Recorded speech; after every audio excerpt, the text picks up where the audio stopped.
Chapter 32, Volume D. Some people called them the Nifty Fifties and said it was a glorious time. After all, there was a singer named Elvis Presley, the beginning of rock and roll, 2 new states, Hawaii and Alaska, hula hoops, a movie star named Marilyn Monroe, the Salk vaccine, which prevented polio, and television.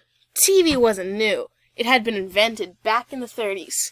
Back then, a Harvard expert said it would never make an impact like radio because it must take place in a semi-darkened room and it demands constant attention. By 1946, a few people were willing to pay attention. That year, 7,000 small black and white TV sets were sold in the United States, and regular programming was underway. By the mid-50s, more than 5 million TV sets were sold each year. In 1956, videotape was developed. This meant that shows could be taped, edited, and rerun. Before videotape, all TV was live. If an actor made a mistake, everyone saw it and everyone heard it. By 1950, 90% of America's homes did not have TV. By 1960, though, 90% of America's homes did have TV. That magic box brought the whole world into living rooms from Honolulu to St. Paul to Miami. TV wasn't just a luxury for the rich, it was very democratic. Everyone had TV, rich and poor, city folks and country cousins. Everyone saw the same events and laughed at the same comedians. The King. Elvis Presley was called the King of Rock and Roll, and that was exactly what he was. He was a white boy who sang black music with tremendous natural talent and energy. He made it acceptable to white listeners. In terms of popular success, no American musician could touch him. Elvis was polite and he didn't smoke or drink, but many adults found his performances dangerous. It was the way he danced that upset him. They'd never seen anything like it. But America's youth fell in love with him. It gave us common culture. But some people asked, what kind of culture is it?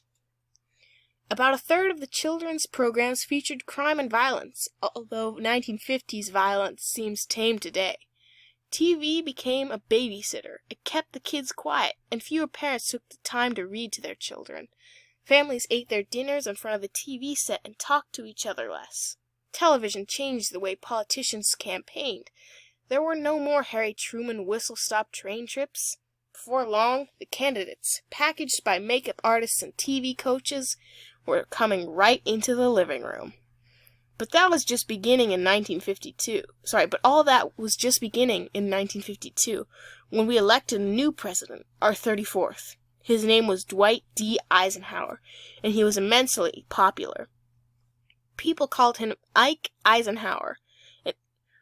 Ike Eisenhower, an army general, had been Supreme Allied Commander, which means he was head man in Europe during World War II. He had light blue eyes, a balding head, a grandfatherly manner, and the friendliest grin you could imagine. His campaign buttons said, "I like Ike," and most people did. So this picture up here says by the mid-1850s, many Americans owned televisions. TV changed the way Americans got their news, spent their leisurely time, and ate their meals. The picture at the bottom says former General Dwight David Eisenhower, a hero of World War II, became the Republican presidential nominee in 1952. He was so popular that Democratic Harry Truman asked him to run for president, but Eisenhower was a Republican, so he ran against Truman's party. After 20 years of Democratic leadership, Americans were ready for a change. The Democrats had been the party of active government. Franklin Delano Roosevelt was a strong, dynamic president who gathered idea people around him. He brought college professors into government. Harry Truman was naturally combative. He liked to confront problems and make decisions. Eisenhower's style was very different. He was a conservative, and most of his advisors were businessmen. He believed the president could be a strong moral leader. He did not think he should take sides. Like Ike believed in persuasion and patience. He thought the president should act quietly. Eisenhower put a sign on his desk. It was Latin, but translated, it said, "Gentle in manner, strong in deed," which is exactly how he tried to be. Eisenhower promised stability and as little government action as possible. He played golf and always seemed relaxed. His critics called him the stand-still president. They thought he was lazy. They were wrong. Eisenhower worked hard and held the reins of the presidency tightly. He balanced the budget, kept America peaceful, and initiated a network of multi-lane interstate highways linking cities. But he tried to give the appearance of being above the political battle. He believed in behind-the-scenes leadership. Eisenhower didn't think the president should be controversial, so he didn't speak out against Joseph McCarthy, even when McCarthy's outrageously criticized his friend General Marshall.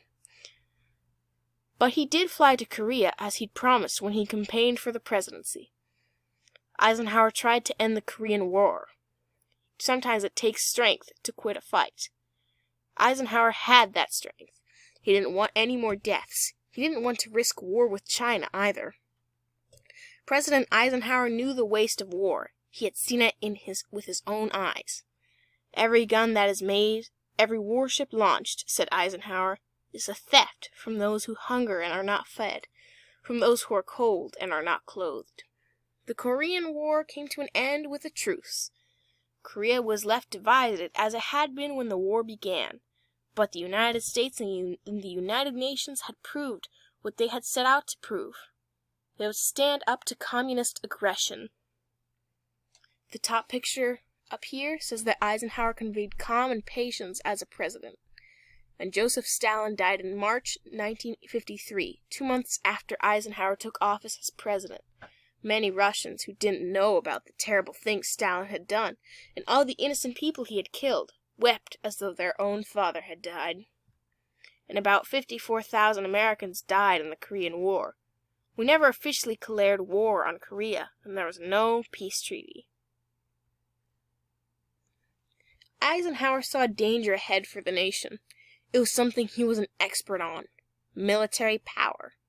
As in his farewell address, he warned of a phenomenon new in the American experience: an immense military establishment and a large arms industry. He called those two groups, the military and the weapons makers, the military-industrial complex. As soon as Eisenhower was out of office, an arms race began in earnest. It was a contest with Russia to see who could build the most weapons. The Republicans and Democrats jumped on the arms wagon. Both our nation and the Soviet Union spent, and went on spending, vast amounts of capital on guns, bombs, and missiles. It was a theft from those who hungered and were not fed. Stalin was dead, and no one in the United States knew quite what to make of the new Soviet leaders. Nikita Khrushchev had become the first secretary of the Soviet Communist Party in 1953. He once said something like, "We will leave you in the dust," but the translator got it wrong, and Khrushchev's words were reported as, "We will bury you," which didn't sound friendly. With all the Cold War hysteria, those wrong words got repeated. Fear was in the air, and the arms race took off. Most Americans supported the arms race, which meant more and more weapons, more and more military, for more and more money, which put us further and further in debt. We didn't listen to President Eisenhower. He, a former general, had reduced military spending. This picture up here says that Nikita Khrushchev threatened the United States, saying, "We will leave you in the dust." And this picture down here shows a Nike missile, a symbol of the arms race. Good times? The Eisenhower years were prosperous. Jobs were plentiful. People had money to spend. During World War II, there had been shortages of consumer goods. Now you could buy bikes, ballpoint pens, nylon socks, almost anything you wanted. For 3 cents you could mail a letter. For 5 cents you could buy a Coke or a candy bar. There were no big fast food chains, although they would come soon enough. 5 cents for a Coke wasn't quite as inexpensive as it sounds, because salaries were a whole lot lower then. These were good times, but not for everybody.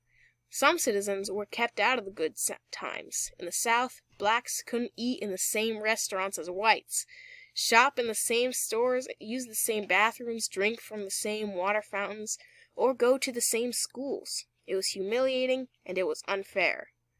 But it was the law. It was all because of a Supreme Court decision back in 1896 called Plessy versus Ferguson. That decision said that as long as facilities were equal, they could be separate.